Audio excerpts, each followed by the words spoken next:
How are you? I'm fine, Tom. How are you? I'm not too bad. Thank you for asking. I guess broadly, how's your pandemic been?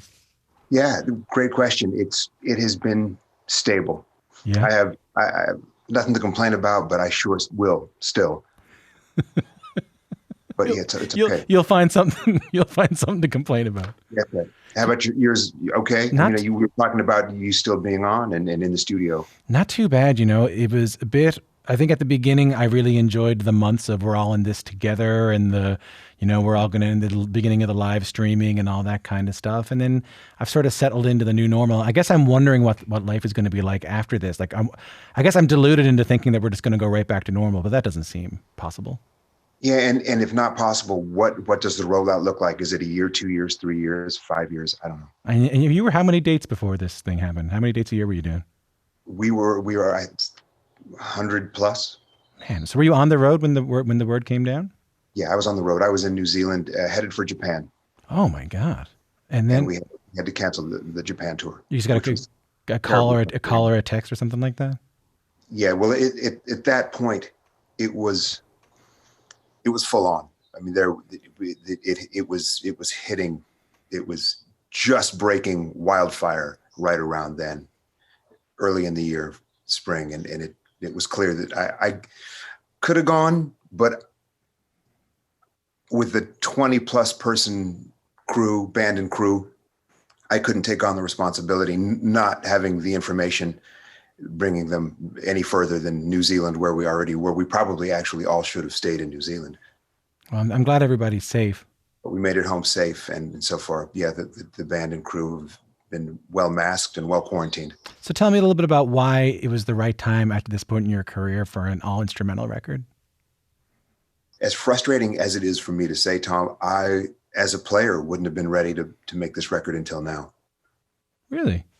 Yeah, yeah. And it's hard to say, but it's important. I copped to it. It took me this long to be able to play the way this record sounds. I mean, you're an amazing slide player. I mean, and you have been since the beginning. And I've always actually really loved your instrumental work. As part of your live concerts and stuff like that. What Thank you. what Thank you. changed that you got to the point you were like, all right, I'm ready now. I was still learning the instrument, and up to that point, it just it.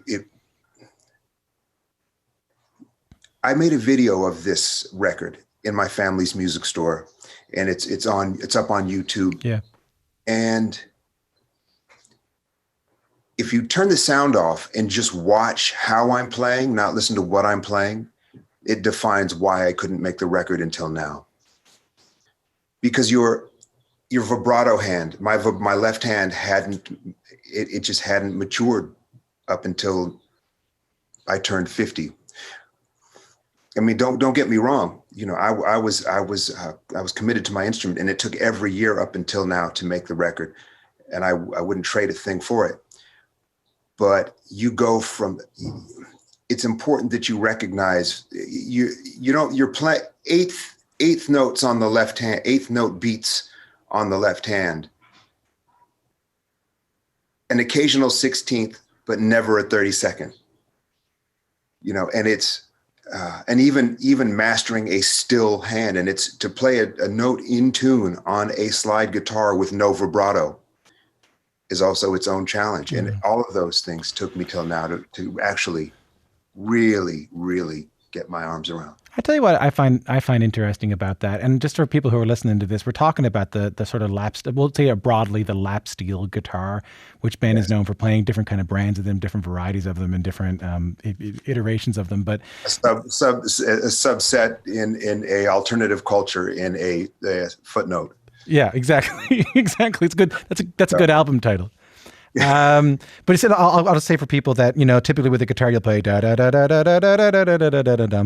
But with the slide, you have the ability to go woo. So you have yeah, yeah. all the quarter tones, all the notes in between. It So, allows you to pursue the 13th note in a way as well. so I think some of the best lap steel players and some of your heroes, I know, some of the best recordings they made when they were older, when they were in their 60s and 70s. I wonder, from what you're telling me, whether this is just a natural thing that you need to age into that instrument. I think you probably nailed it. That's a good point. Do you know what I mean? 100%. I recognize that thoroughly. What do you think that is? I think the lap steel guitar for me, from my perspective, is more closely related to the string instrument family as far as violin, viola, cello. Mm-hmm. Fretless. You have to have, I mean, without a bow, you have no game. Without a steel bar, I have my instrument is, no matter how expensive it is null and void. So you've got the bar as the bow. It's fretless, and you have to learn to not only find the note, but let the note find you. It's kind of like singing. Very, very vocal. I think it's one of the more vocal instruments of all. When did you first hear it? I grew up in a music store, so I was surrounded by the instrument and local players. Like who? Chris Darrow Mm-hmm. from The Nitty Gritty Dirt Band, right? That's Yeah. right. That's right. David Lindley, Oh yeah. Jackson Brown, Ry Cooder would come in from time to time, and then a whole host of local legends whose names you may not recognize, but were of the same caliber player as those guys. And it was the lap steel that kind of something clicked for you, hey, when you were a kid hearing that. Yeah, I gravitated towards the lap steel and was completely uninterested in frets until my late teens. Your grandparents ran that folk music center, right? That's right. What were they like? They were wonderful, wonderful people. They were of the generation that took in a stranger, picked up hitchhikers, and offered Thanksgiving to anybody who would walk in the door. You don't start a folk music center to become kabillionaires. What was their vision for it? Yeah, you can say that again. Their vision was to have a artistic and creative community base that was multicultural and fostered a freedom of expression, be it cultural, political, or musical. What do you remember from hanging out there? What I remember was thinking that every kid's family had a place that was as wild as that. Every kid's family, Ry Cooder would show up and start playing. Yeah, every family. Yeah, Leonard Cohen walks into their living room. Sure. Leonard Cohen. Oh yeah, Leonard used to come in because the Zen Center, Mount Baldy, is at the top of the town that the music store is in. So when he would take a break from whatever monks do, he would find his way into the music store and hang out. And did that just seep into you, or did you know, hey, I want to be like these guys? Oh no, I sat at their coattails and I would just follow them around like a puppy dog. I want to take a listen to a song from the record. Take a listen to this.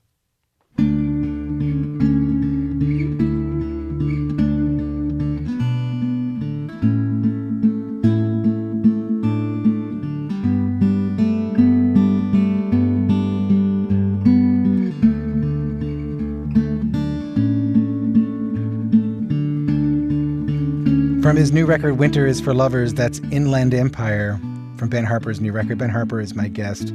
As I mentioned, even though this is an album of instrumentals, I can still hear your stories on them, even though you're not speaking any words. Right on. You know, I love that. And I feel like I can hear that in that song. Yeah, especially that one. It's all there. Thank you. Tell me about that song. That song was written in and around the region I grew up, which is the 909, the Inland Empire. And it was that waltz and that waltz pattern on the thumb with a straight ahead kind of a 4/4 melody as the top line. And that song was a breakthrough for this entire record. When that song came down, the record came together pretty quickly. How do the tracks, I want to talk about another track in a second, but how do the tracks and the places, because each track on this record is named for a place. Was it that you were sitting down and thinking of these places and seeing what would come out on the instrument? You know, Tom, the names of the titles for the songs are out of necessity. Oh. Because it is one piece of music. It's Winter is for Lovers, mainly aimed towards vinyl, an A and a B side. But the reality of the way that music is proliferated today in the platforms, I needed to sequence it so that it would fit those platforms and not asking people to play 32 minutes of an instrumental record without being able to skip around or without being able to have the option to kind of listen to it by modern standards was slightly intimidating to me. I figured I divided it for the times, so to speak. But it's one piece of music. That's really interesting because I did notice that I think the first couple of tracks are in the same key or using the same tuning on the instrument. So same tuning for the whole record. So when I got to, I actually did skip ahead at one point, and I said, "Well, this doesn't make any sense." And then I went back and listened to it in context. I understand that challenge, but if you give yourself to a piece of music, or a record, it can be really rewarding. Yeah, I don't regret that because I could have just had it. I could have put it up as one piece of music on all the platforms and just said that's what it is. So a part of me as an artist feels like I did somewhat cave in that regard to modern standards and listening practices. But a part of me is relieved that I did, because songs are making their way. I mean, if the point of putting out music is for it to be heard and shared, as much as it is a form of self-expression, then it is the right thing, because those individual pieces have been able to introduce people to the entire record, hopefully. I understand what you mean. I think that sometimes, and I don't want to sound like an old-fashioned guy here, but sometimes I feel like when I read a book, I don't read the second chapter, the 8th chapter, and then the 14th chapter. I try to listen to the whole I try to read the whole goddamn thing, Thank you very much. And so that is maybe a possible regret from this record that I just have to live with, that I didn't hold my ground and just put it out as it was written, as one piece of music. However, there are pauses, as there are in classical music, between the movements anyway, A, and B, if you're not signed up for the server that you're listening on, it's going to get broken up by commercials anyway. Mm-hmm. I think it was a good idea because when each individual song played, I thought of somewhere. I find that classical music is really interesting, but I find it better when it has a title like movement number 3, The Inferno, movement number 6, and it does give me something to think about while I'm listening to it.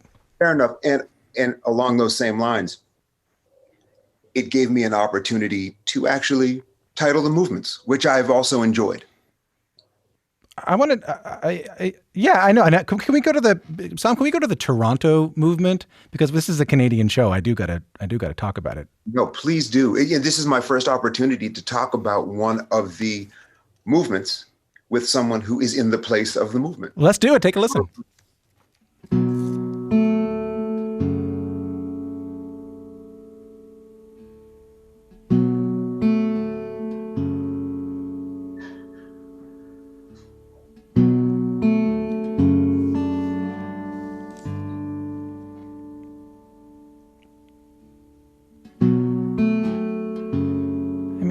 It's a minor dirge-like sad track on the record, and it's called Toronto.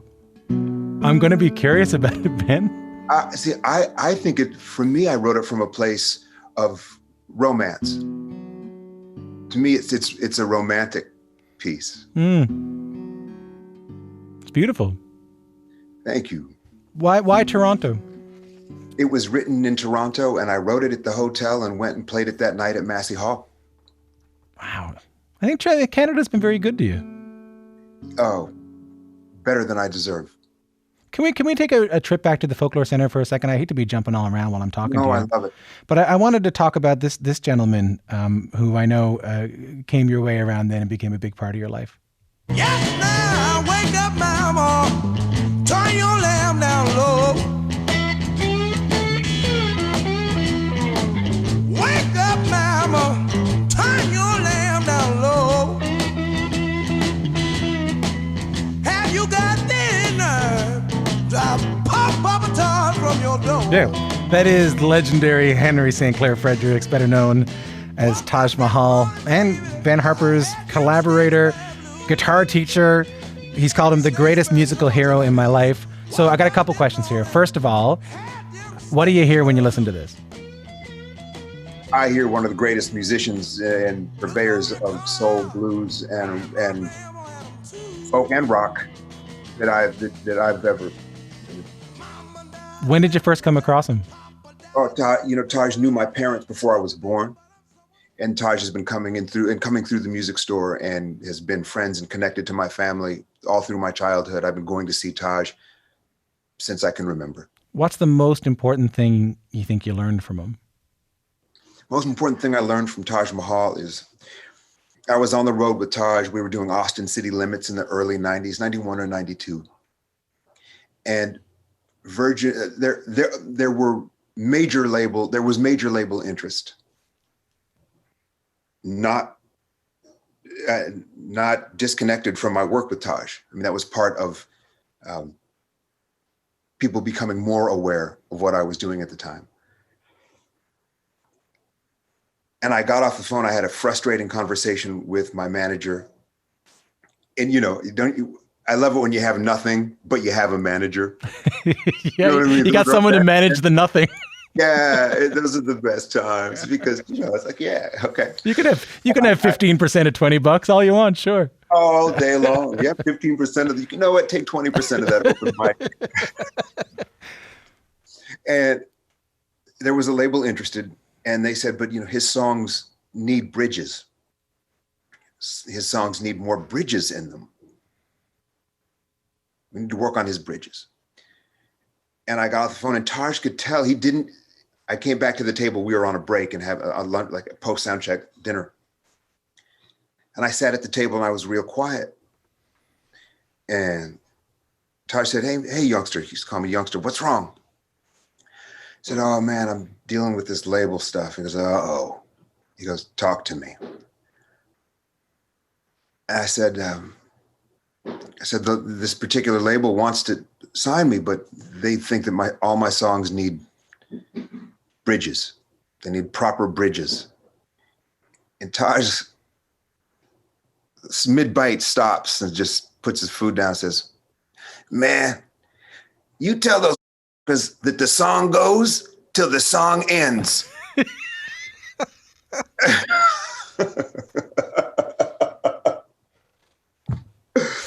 And I said, okay, I'm going to stick to that. He said, haven't they listened to modern hip hop? Haven't they heard anything? I said, yeah, okay. And that stuck with me. And that actually, that was a big part of it. That was the driving force in not putting a bridge in a song. There's a song on my first record called Like a King. And you couldn't put a bridge in it. Can we take a listen to that song? Sure. Take a listen. Well, Martin's dream has become Rodney's word. Nightmare can't walk the streets.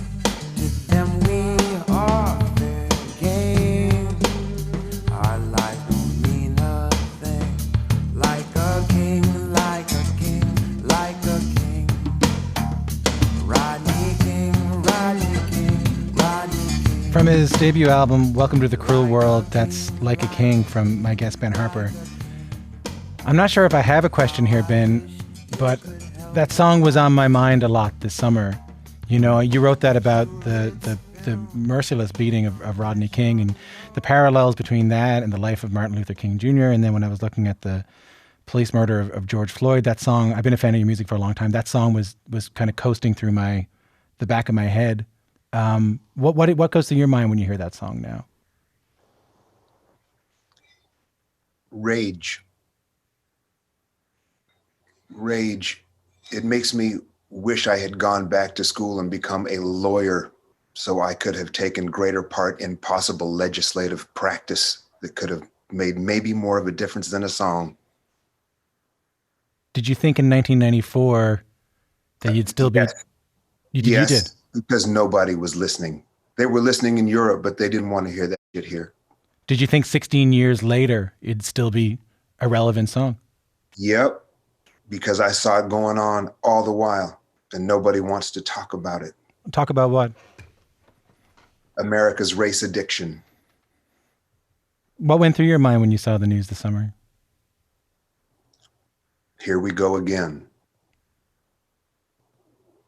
Yeah, it reminded me of I think it was at the Women's March, I saw a sign that said, "I can't believe I still have to protest it." It's the Yeah. outrage mixed with the exhaustion, you know. Yeah. And the difference was this time I had kids my age when I wrote that song that I feared for their lives, whose lives I feared for. And did you talk to them? Oh, yeah. Every day. Do, Still do. do you mind if I ask what you guys talked about? Oh, we talked about all of it. And I mean, you have to strip the house down to the bolts, right? And talk about, I mean, because the only thing more fragile than fear and weakness is moral high ground.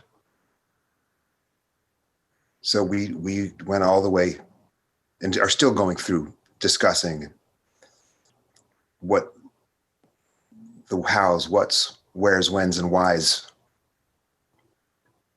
Second Amendment, how, you know, the paradox of freedom of speech and the right to bear arms. I mean, we go all the way with it.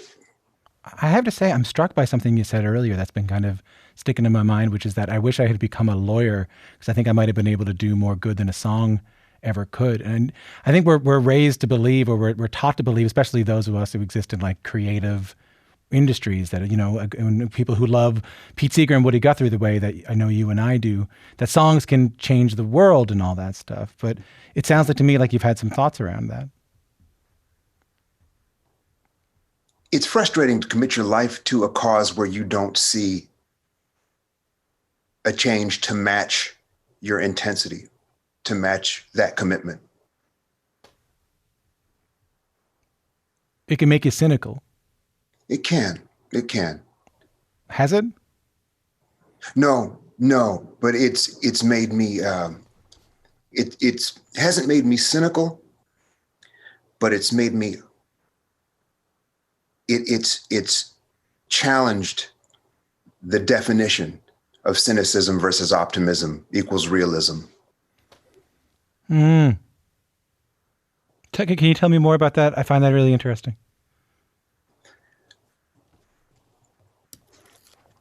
Yeah.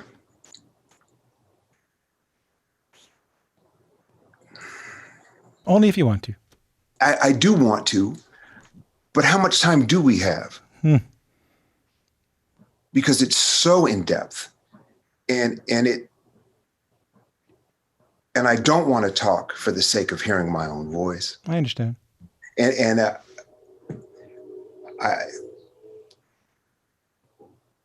I will say though, if I can land it in one place,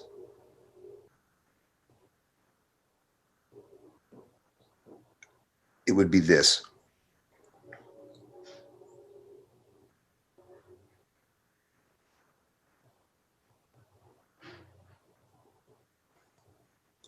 Nobody asked to be born. We got here. We arrived.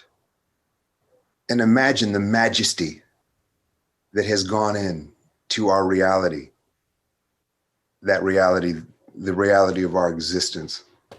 Oh, is there anything more majestic than existence? And it's almost hysterical that we don't know the names of our great grandparents. Because you remove one from the equation and either we're not here or we're someone else. I can't prove either.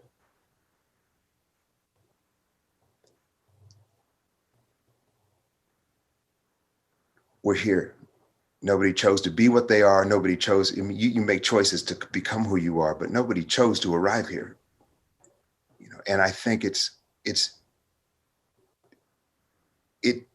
is a slap in the face of so many things that race is still as omnipresent and omnipotent as it is here and abroad. It's an assault to the senses. And we're just so much better than to have to broker in black and white. We're just so much better than that. I appreciate that. Thank you for that. Thanks for asking. Can I play another song on a different tack? Hey, please. It's you. Oh yeah. Pressure, oh pressure, pressure's gonna drop on you. Pressure drop, oh pressure drop. Pressure's gonna drop on you. My guest is Ben Harper. Ben, what are we listening to right now? Do you recognize it? I'm listening to one of the kings, one of the pillars of reggae music, and one of the greatest men I've ever known. Toots Hibbert of Toots and the Maytals, who we lost this year. That's you backing him up on Saturday Night Live. You and Jack Johnson backing him up. Yeah, I recognized that version straight away. Tell me about that night. That night was one of the best nights of my life. No one could get Toots to stop smoking. The only man, from what I understand, who was ever just finally allowed to smoke. They just let it. The fire marshal came and went. He just kept on going. Nobody could believe it, but he just wasn't going to put it out. And just before we, you know, ladies and gentlemen, Toots looks over at me and Jack and goes, "What song we playing?" And Toots, and then he laughed and winks. You can almost see it on the performance. He was just messing with us.